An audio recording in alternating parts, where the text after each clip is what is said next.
এমন একটা রত্ন ঘরে রেখে দিয়েছেন, কেউ এসে যখন তখন তুলে নিয়ে যাক আর আমি হাত কামড়ে মরি আর কি। হ্যাঁ, না না না, এত বড় রিস্ক কেউ নেয় নাকি? তাই তো এখান থেকে বেরিয়ে এটা সঙ্গে সঙ্গে যাবে।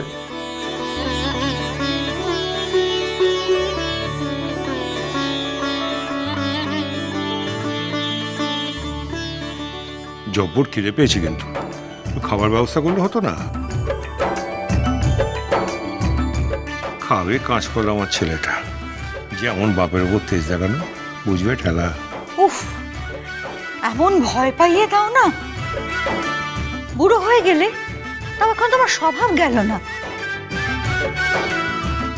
আর তুমি বুড়ি হয়ে গেলে আজ অব্দি নিজের স্বামীকে চিনতে পারলে না, কি লজ্জার কথা। ছি ছি ছি। দাদা,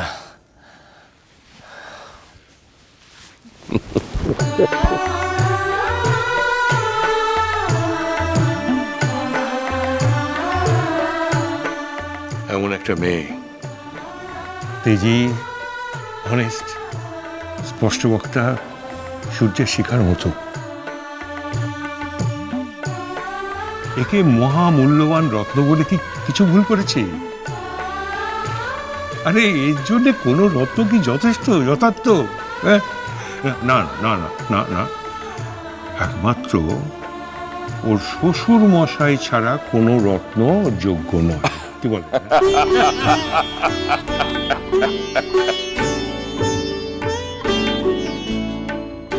সত্যি বাবা, পারো তুমি। শেষ বয়সে এমন মজার ছেলে পেলাম, মনে হচ্ছে আরো 10টা বছর বাঁচি। 10 বছর মানে? 10 বছর মানে কি মা? এ তো আর্টিস্ট ছেলে নয় যে শুধু মন বাঁচাবে। এ ডাক্তার ছেলে, এমন চাঙ্গা করে দেবো না মা। আচ্ছা, আপনার কি ব্যাপার বলুন তো? খেতে টেতে দেবার ইচ্ছে নেই নাকি? হ্যাঁ, নাকি আমরা চলে গেছি বলে সব খাবার টাবার ছাঁটিয়ে দিয়েছেন? হ্যাঁ, কি ব্যাপারটা কি?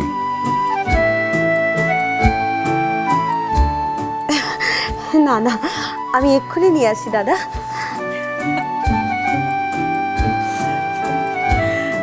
তুমি এবার একটু থামবে, শান্তি দেবে সবাইকে। ঠিক বলেছিস ঠাকুরপো, তুমি আজ বড্ড বাড়াবাড়ি করছো। নতুন নতুন লোক দেখলে বেড়ে যাও দেখছি। বাড়াবাড়ি করবো না? বোকা লোক আমি একেবারে সহ্য করতে পারি না। মেয়ের মা কাঁদবে কেন? হ্যাঁ, কাঁদবে কেন?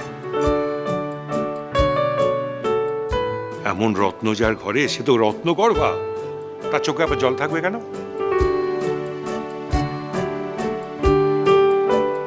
বোকার হদ্দ হলো ওই আমার উকিল ছেলেটা। ওকালতি করতে করতে সমস্ত বুদ্ধিগুলো ওই ক্লায়েন্টদের দিয়ে দিয়েছে, নিজের জন্য আর কিছুই রাখেনি। ও মশাই, আপনাকে দেখুন আর আমাকে দেখুন, দেখুন দেখিনি আমি কিরকম একটা লাকি শ্বশুর। আপনাকে দেখুন, একটা বোকার হদ্দ জামাই পেলে। খাবারগুলো মিস করে। হ্যাঁ, বাপের ওপর এতটুকু ভরসা নেই। দেখুন না, বেটাকে একবার ফোন করে দেখুন না। হ্যাঁ, ডাকছি দাদা, আমি একটু ডাকছি। তখন থেকে তো একেবারে কথার ফুলঝুরি ছুটছে। আর এটা পড়িয়ে দেবে কে? কে আবার? আমি? দে দে দে, আমার দে।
তোকে আশীর্বাদ করে গেলাম রে মা,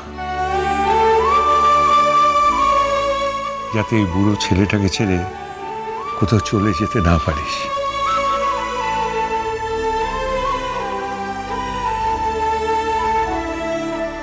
এই যে দীপুবাবু, কিপটেমি করলে তো চলবে না।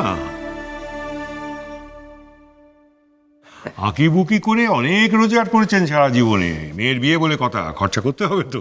আরে সে তো বটেই দাদা, বলুন না কি করতে হবে, আমি তো খরচ করার জন্য রেডি হয়ে বসে আছি। না, না, এটা একটা ইনফর্মাল আশীর্বাদ হলো, এরপরে একটা ফর্মাল আশীর্বাদ হবে, সেখানে আমরা দল জুটিয়ে আসবো, আপনারাও যাবেন। তবে এখানে তো আর থাকা যাবে না মশাই, কালকেই চলে যেতে হবে। রুগীরা সব হাপিত্তেশ করে বসে আছে। আরে আপনার জন্য হাপিত্তেশ করে বসে থাকবে না তো কার জন্য হাপিত্তেশ করে বসে থাকবে? হ্যাঁ, আর শুধু রোগীরা কেন, এবার থেকে তো আমরাও হাপিত্তেশ করে বসে থাকবো। হ্যাঁ, বলছেন? আচ্ছা, আমি কি এবার একটা প্রণাম করার সুযোগ পাবো? হ্যাঁ,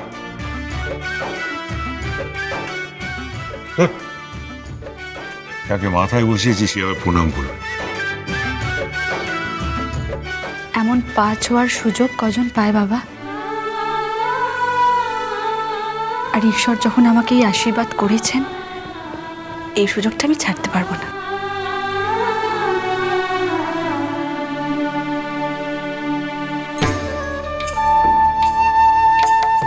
কল্যাণ হোক মা।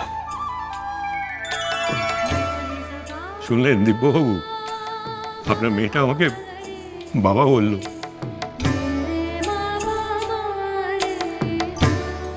ঈশ্বর ওকে সেই আশীর্বাদ করেছেন দাদা। কজন মেয়ে এরকম আশীর্বাদ পায় বলুন তো? আমার মেয়েটা সত্যিই লাকি।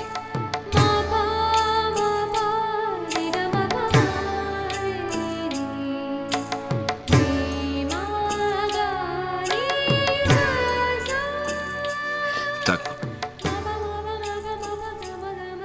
বেঁচে থাক মা, সুখে থাক, সারা জীবন সুখে থাক।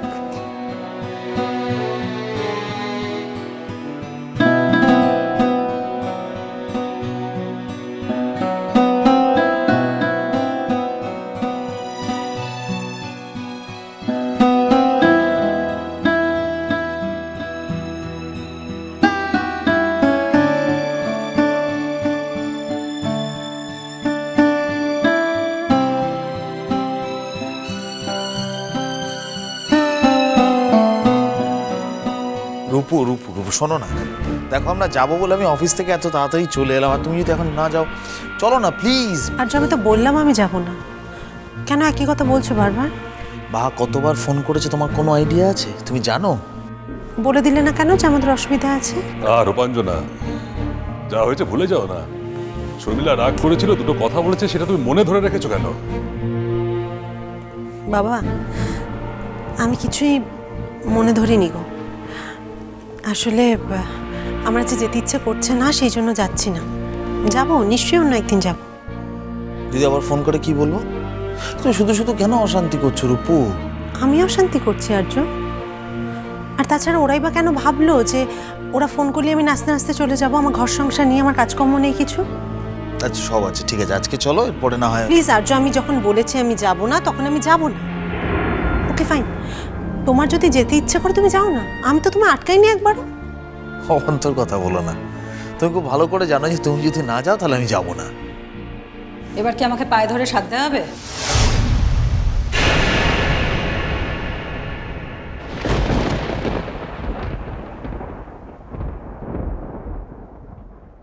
তুমি চুপ করবে? যখন তোমার ছেলে একা ছিল তখন তুমি বউকে ফিরিয়ে আনো বলে মাথা খারাপ করে দিয়েছিলে। এখন যখন বউ ফিরে এসছে অমনি একেবারে অমনি একবারে কি?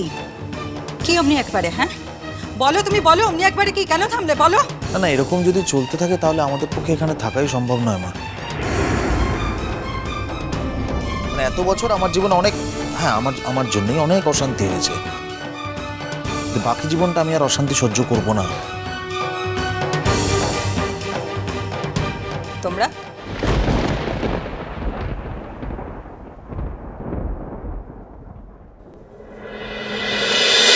মিষ্টি কুটু মিষ্টি কুটু মিষ্টি কুটু